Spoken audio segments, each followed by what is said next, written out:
They said I couldn't come back when I was 27 stone. That's a world title on its own. I'm back today. See, it's paying off now, isn't it? Hard work, dedication, what do I tell you, boys? If I'm any good at all, I'll come back and wipe them all out. So if I lose to these bums, I'll never be able to show my face in public ever again. Oh,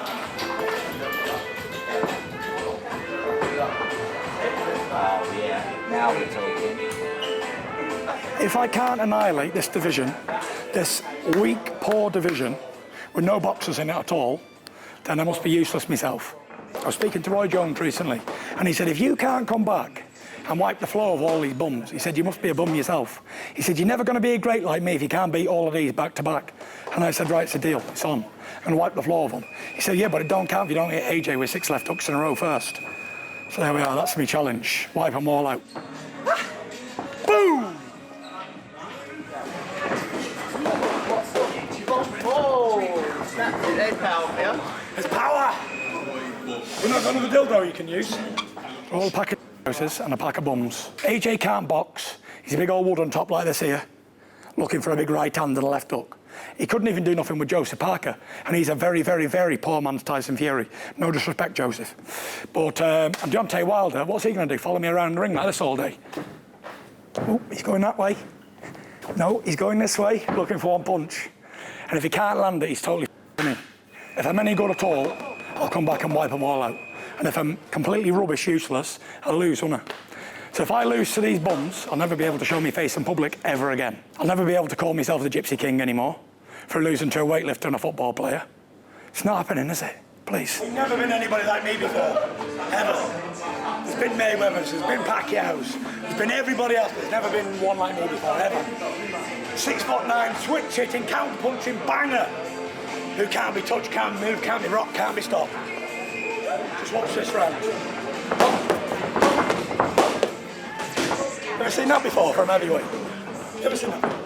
I've been born and bred to fight. These guys have come to boxing late. Wilder started boxing at 20-odd-year-old. Joshua's the same. I've been doing it from a little child. So if I can't give him a boxing lesson and show him how sweet science works, and strip all the titles of one back and give them to somebody else, because if I can't beat them, I don't want to ever class myself as being a world champion, because I must have been a plastic one. If I can't beat these men very easy and make it look very easy, then I must have been never any good anyway. I must have fluked it. Look at this.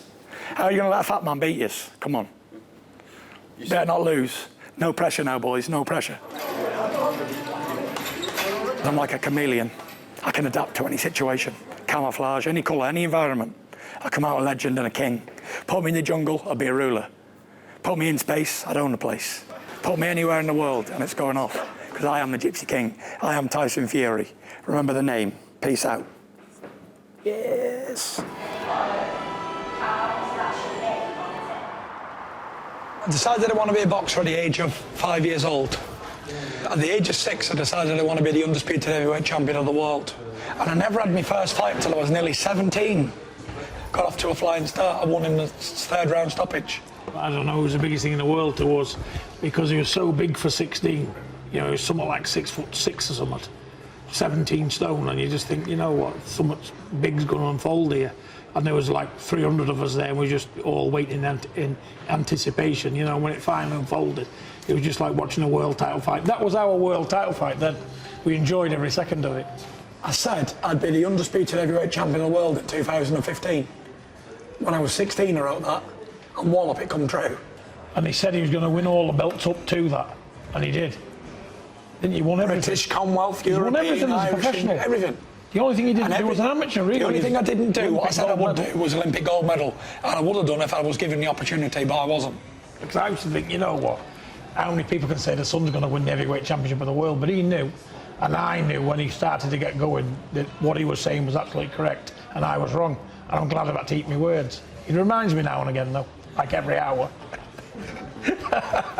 Remember, the key to anything is confidence. And belief. Because he only fought Klitschko, didn't you have 60% of what you had, didn't you, really? Yeah, it wasn't well at all. He wasn't up, he wasn't really on. But I didn't let him know that. If Klitschko would have knew what really I was like, he'd probably beat me. But I blagged it again. See, confidence is the key. Klitschko thought I was 359%, which really was about 50-60% of what it should have been. set myself up to be a 4-time heavyweight champion of the world. So 3 times has been done by Lennox Lewis and Muhammad Ali and Evander Holyfield and Vladimir Klitschko. 4 times they ain't been done by nobody. So if we go for that record, a 4-time heavyweight champion of the world without losing a single fight. They said I couldn't come back when I was 27 stone. 2.5 years out of the ring. That's a world title on its own. I'm back today. I'm flying. Look at me. I'm flying.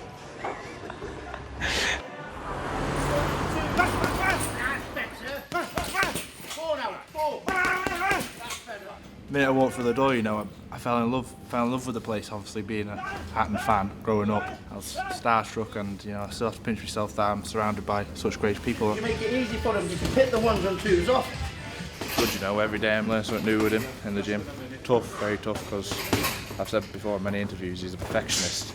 And if you do something wrong, if you watch it, if I do something wrong, I'll be there for half an hour till I correct it. So, well, there's only one main rival for me. It's Dubois, isn't it? That's my #1 rival, I think, in the UK. I'd have it tomorrow. Yeah, that isn't no disrespect to Daniel. I've got full faith in this man. They've sparred together before on the Great Britain squad, and he's very, very big and very, very strong. But I think he's got more in the locker. Again. You know, we've got Anthony Joshua and Tyson Fury. When they move on, you know, we've got these that are going to follow and step into their shoes. So it's a great time for British heavyweight boxing.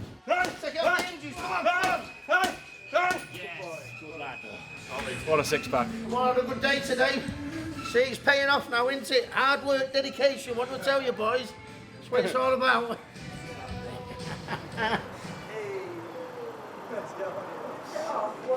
Can I go #1?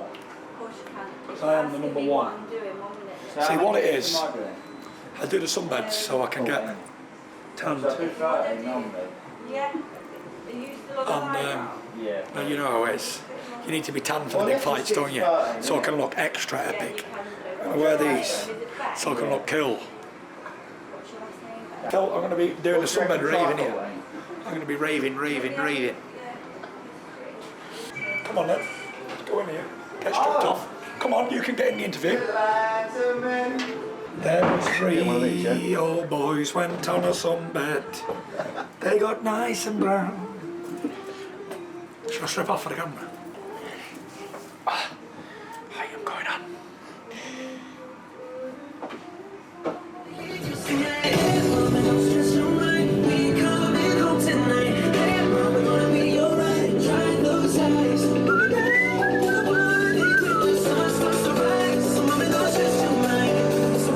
Here comes Daddy.